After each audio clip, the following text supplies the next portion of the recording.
Desde que tengo memoria, mi casa siempre ha sido un lugar de sombras y silencios incómodos. Vivíamos en una vieja casa victoriana al borde de un pueblo pequeño, rodeada de árboles que se inclinaban como si guardaran secretos. Las paredes crujían por la noche, como si la casa respirara, y el aire siempre llevaba un leve olor a humedad y madera antigua.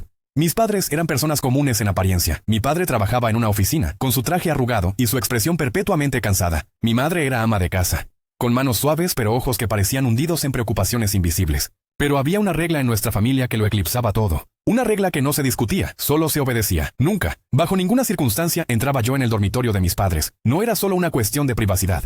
La puerta siempre estaba cerrada con llave, y si alguna vez intentaba acercarme, sentía una tensión en el aire, como si el pasillo mismo me advirtiera. De niño pensaba que era normal. Todos los niños tienen reglas. No saltes en la cama, lava tus manos antes de comer. Pero esta era diferente, era absoluta. Si un juguete rodaba debajo de la puerta, se perdía para siempre. Si necesitaba despertar a mis padres por una pesadilla, tenía que gritar desde el pasillo hasta que salieran. Y siempre salían, pero con una mirada que me helaba la sangre, no de enojo, sino de un miedo profundo, primal, como si mi mera presencia cerca de esa puerta invocara algo terrible. El golpeteo empezó cuando tenía unos 6 años. Era verano, uno de esos días calurosos en que el sol se filtraba a través de las cortinas polvorientas, proyectando patrones danzantes en el suelo de madera. Estaba jugando en el pasillo superior, construyendo fortalezas con bloques, cuando lo oí por primera vez. Un sonido suave, rítmico, toc, toc, toc.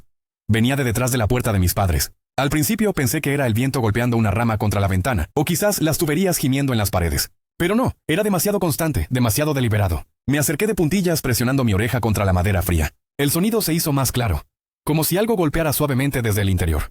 Desde la pared lejana que daba al viejo armario de linos, mi curiosidad era como un fuego que no podía apagarse. Esa noche, mientras yacía en mi cama, el golpeteo resonaba en mi mente. Soñé con manos invisibles arañando las paredes, buscando una salida. Desperté sudando, con el corazón latiendo como un tambor. Al día siguiente intenté ignorarlo, pero era imposible. Cada vez que pasaba por el pasillo, lo oía, un recordatorio constante de que algo estaba mal en nuestra casa perfecta. A medida que crecía, el golpeteo se convirtió en una obsesión sutil. A los 8 años, encontré la puerta sin llave por accidente. Mis padres habían salido a hacer compras, y yo estaba solo en casa por primera vez. El pasillo parecía más largo de lo habitual, las sombras más profundas. Giré el pomo con manos temblorosas y la puerta se abrió con un chasquido suave. El interior era oscuro, las pesadas cortinas bloqueando la luz del día. El aire era espeso, impregnado de lavanda de mi madre y el cedro de la loción de mi padre. Era un dormitorio normal, una cama grande con sábanas impecables, un tocador con frascos de perfume, y contra la pared lejana, un armario alto y oscuro de madera tallada, como un guardián silencioso. Me acerqué al armario, atraído por el sonido que ahora era más fuerte. Toc, toc, toc.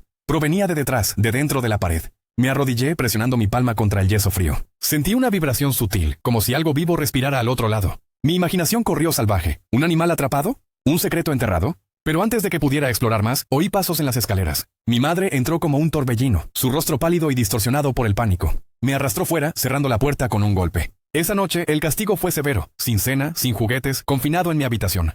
Mi padre me dio una charla en voz baja, sus ojos fríos como el acero. Hay lugares en esta casa que no son para ti. Respétalos o perderás más de lo que imaginas. Los castigos se volvieron rutina. Cada intento fallido de entrar avivaba mi curiosidad. Una vez, a los 10 años, me escondí en el armario del pasillo, esperando a que mis padres durmieran. Oí a mi madre entrar en la habitación, y luego, silencio. Pero después de medianoche, empecé a oírla tararear una melodía sin tonada, un sonido bajo y melancólico que me ponía la piel de gallina. Luego, susurros. Hablaba con alguien, pero no había respuesta.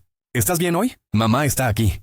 Su voz era tierna, pero había un matiz de desesperación que me aterrorizaba. Me escabullí de vuelta a mi cama, temblando bajo las sábanas, preguntándome si había un fantasma en esa habitación. Con el tiempo, el golpeteo se convirtió en parte de mi vida cotidiana, un fondo constante que me recordaba que mi familia no era normal. En la escuela envidiaba a mis amigos cuyas casas eran abiertas, sin puertas prohibidas. En casa, el ambiente se volvía más opresivo. Las cenas eran silenciosas, mis padres intercambiando miradas cargadas de significado cuando yo preguntaba algo inocente. Mi madre pasaba horas en esa habitación, emergiendo con ojos rojos, como si hubiera llorado. Mi padre se volvía más distante, trabajando tarde para evitar el hogar. Como adolescente, la rebeldía me impulsó a confrontarlos. Una noche, durante la cena, el golpeteo era particularmente fuerte en mi mente. Papá, mamá, ¿por qué no puedo entrar en su habitación? ¿Y qué es ese sonido de golpeteo que siempre oigo?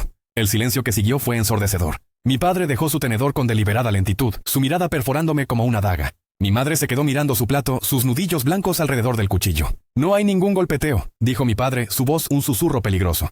Y no volveremos a hablar de esto. Si lo mencionas de nuevo o intentas entrar, las consecuencias serán inimaginables. ¿Entendido? Entendí, pero no olvidé. El misterio se convirtió en una herida abierta en mi alma. Pasé noches en vela imaginando horrores, un prisionero en las paredes, un secreto familiar oscuro. Soñaba con ojos observándome desde las grietas, con voces suplicantes que me llamaban por nombre. La casa parecía viva, las sombras en las esquinas moviéndose cuando no miraba.